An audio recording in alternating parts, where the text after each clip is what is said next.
Hello guys, आजच्या दिवसाची सुरुवात झाली चहाने. आणि हा बघा पिल्लू इकडे मस्त आरामात 11 वाजेपर्यंत झोपला. आणि आज मी नाश्त्यामध्ये बनवलेली इडली आणि चटणी खाऊन लिओला झोपवलं. आणि झोपल्यानंतर आज एकदम आमचा मूड फ्रेश होता. तर बघा कसं खेळत होता. आणि संध्याकाळच्या जेवणासाठी पोळ्या बनवायच्या होत्या, तर इकडे पीठ मळून घेतलं आणि पोळ्या पण लगेचच लाटून घेतल्या, कारण आज आणलेलं होतं चिकन.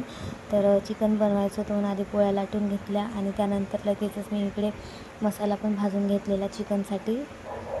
कसं पोळ्या लवकर गेल्या तर त्याच तव्यावर मसाला भाजून घेता येतो ना, म्हणून मग ते लगेच मसाला भाजून घेतला. आणि चिकन पण आपलं शिजून तयार आहे. आता मी इकडे चिकनला फोडणी. आणि हे बघा इकडं मामा भांजे का प्यार. आणि ही आहे वैदही, आमची नेबर. आणि मग आम्ही सर्वांनी इकडे जेवायला बसलो. तर आज जेवणामध्ये होतं चिकनचा रस्सा आणि पोळी आणि भात. जेवण झाल्यावर हे बघा इकडे पिल्लूची कशी मस्ती सुरू आहे.